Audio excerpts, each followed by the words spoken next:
Hi there, and welcome to the Neckpour. My name is Lewis, and welcome to the Whisky Review channel, where I give you my thoughts and opinions on a particular bottle of whisky, from the Neckpour all the way down to the dregs. And you join me here for the Neckpour of another bottle of whisky. This is the first bottle I've ever owned from a fairly new distillery, that being Torabhaig on Skye. This one here is the Sound of Sleat, which is their fourth in their Legacy series. And yeah, I'm really excited to get into this one. Before we get into the video, I would like to ask, hit the like button below the video if you enjoy the content. Drop me a comment if you've got any thoughts on this particular bottle of whisky, Torabhaig or any of the new distilleries, or just anything in general you'd like to see me review. But yeah, without further ado, let's get into this. Let's talk a little bit about the whisky, and then let's get it open and have a taste. So this is actually a bottle I have tasted before, not this particular bottle, but I went to a Torabhaig tasting at Cask 23 in Leicester. It was hosted by one of the team from Mossburn. Fantastic evening, as usual. We had 4 or 5 drams from Torabhaig and 1 from Mossburn, their independent bottling arm. All really, really enjoyable whiskies. But for me, this was by far the pick of the lot. And decided I had to come home with a bottle because really enjoyed it. And they do fantastic nerdy things, the Torabhaig, which we'll get into in a little bit. But yeah, this is really pretty box. It's actually designed by an artist from Skye, which is super cool. And yeah, there's a little QR code on the bottle and the box to Alice O'Connor's website, where you can buy prints of hers, things like that.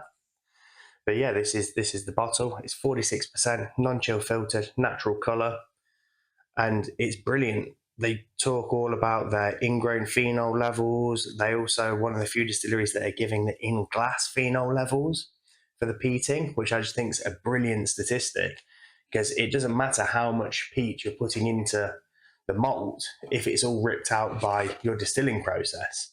And it's just a really good figure that really allows you to kind of compare more realistically, and hopefully more distilleries pick up on doing that. I think it's great.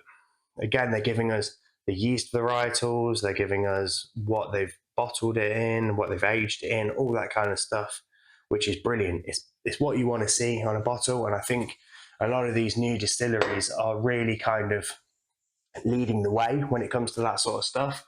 And hopefully some of the bigger, more legacy distillers will start picking up on that and realizing that's the way the market's going, and that's the way the informed customer is spending their money, and start picking up on that. So yeah, obviously being a young distillery and on Skye, they've got the enormous powerhouse that is Talisker to kind of compete with as the other Skye distillery. And as you've probably seen on the channel before, I've had a couple of bottles of Talisker. I'm quite partial to a Talisker, and yeah, they're doing things in a similar kind of way in one sense, in that it's all around that 46%. Their stuff's all 46% or higher. Talisker's usually 45.8 for their standard releases. And it's, yeah, very, very interesting. And tasting this at the tasting, granted, a bottle that had been open for a while, possibly, all those kind of things, it was a really, really high quality whiskey. This bottle is non-age stated, and at the tasting, and I think having a look, everything they've put out so far has all been non-age stated, but they are working towards a 10-year, which I think we were saying was 2027 or 2028. I think from what I remember, I'll double check, and if I'm wrong, I'll put a little text bubble up above saying what the actual year was. Because yeah, let me have a look. Is there anything on here about when they were founded? No, not that I can see. So yeah, they said they are working towards that 10-year mark, and yeah, everything that they say is non stated up until that point, basically. But again, non stated whiskey, as long as it's good enough, it doesn't really matter. Again, I would prefer to know the age, even if it's not slapped on the front of the bottle, just a really small distilled on and bottled on date. And then those that care can do the maths in the head and work it out. Those that don't, don't. But I can sort of understand. And when I put that to them, they said the reason is because there's so many people that won't buy something if it's got less than a 10 or less than a 12 or whatever. That kind of old school age snobbery, which I fully understand. But yeah, that's less waffling, and let's pour ourselves a little drop. So interestingly, with giving both sets of phenols on this one, when I went to the tasting, I was concerned that it wasn't necessarily going to be whiskey for me because it's pretty heavily peated with the malt. And let's just pause for a second to listen to the cork pop. That was very, very nice because, yeah, this is 78 ppm, which is really quite high. You know, that's up above Laphroaig, that's up above some really, really heavily peated whiskey that's not necessarily my cup of tea. But then when I tasted this, I was really interested. And for those that are interested, the in-glass phenol levels, it says a 14.5. Obviously, at this point in time, you've only got other Torabhaigs, and there is someone else who does it, but I can't remember off the top of my head who gives their in-glass phenols. Again, they're one of these in the last 10, 12, 15 year new distilleries who give those same stats. And at the moment, they're the only other things you can kind of compare against. Because if you don't have those same levels for the other distilleries, you know, you're not comparing apples to apples. But yeah, just having a look at this in the glass, this is so oily. It's so thick, it's so rich, but it's pretty light in colour, you know, where I'd say we're at more of a straw here than anything else. And this is pretty much exclusively bourbon cask matured. They said there's a little bit of wine, a little bit of sherry in there, but it's nearly all bourbon. But yeah, let's get our nose in there and see what we think. So you do get peat on the nose, but it's a darker kind of peat. It's almost a sweeter peat, if that makes sense. It's not at all medicinal. It's that highland peat rather than an Isla peat. And to me, there's honey, the salt,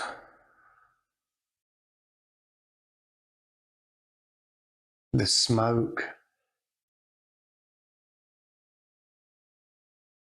and there's kind of a shellfish shell, that almost sweet smell of a cooked prawn or a crab or a lobster, and the smell of the shell to that to me. But yeah, that's really nice on the nose.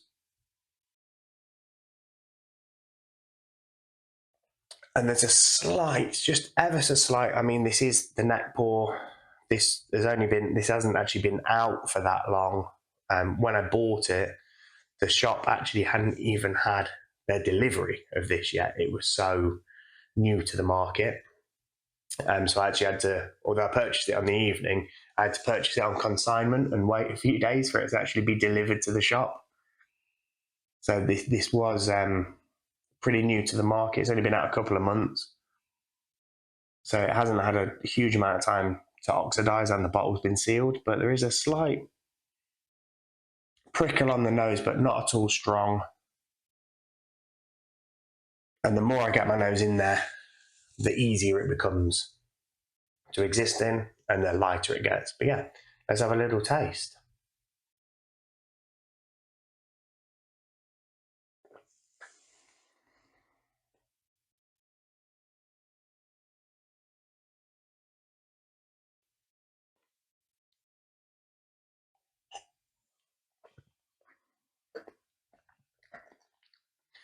It's super thick for a non-age stated whiskey. Super thick, coats the mouth. Again, the note I picked up on the night, and again I'm picking up now, don't know whether that's psychosomatically, but the rich, thick coating nature of the whiskey, it's given me a kind of smoked honey, but it's that heather honey. It's that, really good organic sort of honey that tastes of the flowers and tastes of where it's from. But that, smoked, lots of barley sugar, barley sweets, those kind of things, along with a real kind of backbone of salinity. There's a real saltiness to this. You can taste it is a whiskey of the coast. And again, I would say there's a lot of those kind of roasted shellfish notes. I know a lot of peaty whiskies that are salty. A lot of people say taste like kippers, smoked mackerel, smoked salmon, things like that. But to me, it's a much sweeter, it's a much more delicate, it's a much lighter kind of situation than that. And it's more like a shellfish cooked over an open fire is more what I'm picking up. But let's have another little taste.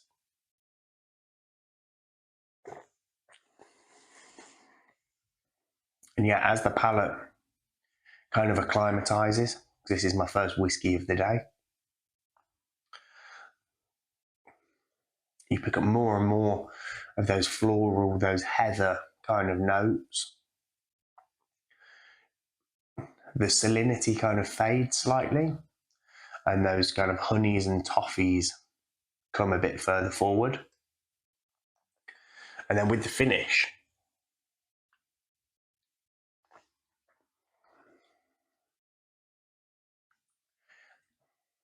it's really thick, it's really mouth-filling, it's really creamy. And then again, it finishes with this lovely kind of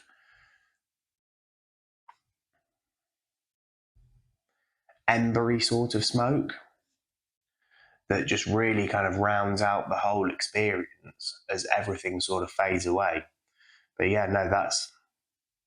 that's really, really good. And I'm going to drop in a little splash of water, just see whether that changes things up at all.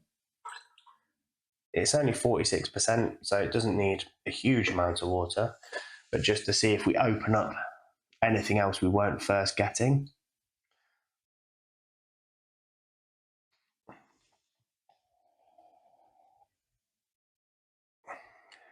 So on the nose, I know I'm not giving that water a lot of time to sit, but it's opening up a lot of the youth. It's getting towards those kind of chemically kind of notes, that kind of rubbing alcohol, isopropanol, whatever you want to call it, cleaners almost. But again, the longer I stay in there with my nose, the more it gets more and more floral and less peaty. You could almost convince me that was unpeated at that point with that bit of water in. And I'm actually going to add a tiny bit more and just see again what happens. Because that is part of the joy of a proper craft presented whiskey such as this. You can play around with it and find out where it's best for your palate, That's with a little bit more water in. And that smells like a kind of light highland whiskey at that point, rather than a 78 ppm reasonably heavily peated island whiskey, which I think is really quite amusing actually. And loads more malt coming through on here. Crackers, but like a buttered cracker, it's almost creamy on the nose. And yeah, let's have another little taste with the water added.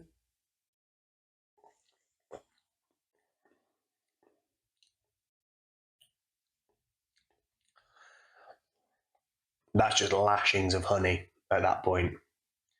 With that water added, that is simply stunning.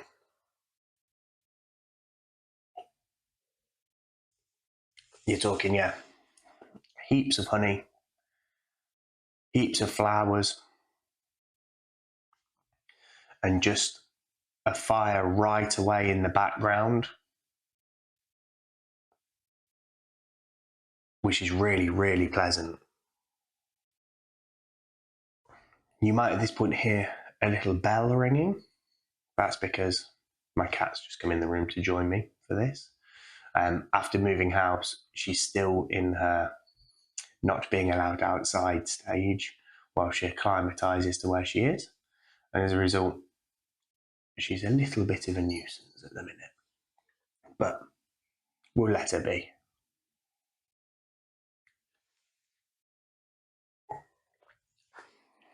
But no, that is a stunning, stunning whiskey. Really enjoying that. And again, I remember this being quite a bit almost darker in flavour. So I'm really interested to see, with a bit of oxidisation, with a bit of time, with a month or two, with it open and breathing, really interested to see where this gets to. Because yeah, I remember this being darker and heavier in flavour in the mouth. But no, that's absolutely lovely. And as were all of the whiskies from Torabhaig, and in fact the Mossburn Speyside that we tried as well was also gorgeous whiskey. Really well presented, really well looked after, and clearly made by people who are really passionate, which I always think is really cool. But no, Torabhaig will certainly be a distillery that's well on my radar from this point moving forward, because yeah, I like everything they're doing. And again, as they get older, as they learn more about their spirit, as they learn more about their warehousing and all those kind of things, I think it's only going to get better from here on out. And with a lot of these new distilleries, I think they're putting their legacy brands on notice here. I think they're saying to these companies, we're coming, and we're doing it for, nearly 200 years. Talisker have had sole domain of the only whiskey made on Skye. Well, they don't anymore. And these guys clearly aren't joking. They're making proper whiskey and they're making it well. And yeah, I can't wait to see what the future holds from this distillery. But before I waffle on and wax more lyrical about a new distillery that I'm quite enamoured with, as you can probably tell, I think we'll end this here. And yeah, again, if you have enjoyed the content, please drop me a like. If you've got any thoughts and opinions on this bottle of whiskey or any Torabhaig that you might have tried, or have anything you'd like to see me review, please do drop it in the comments below. I'll be sure to get back to you on that.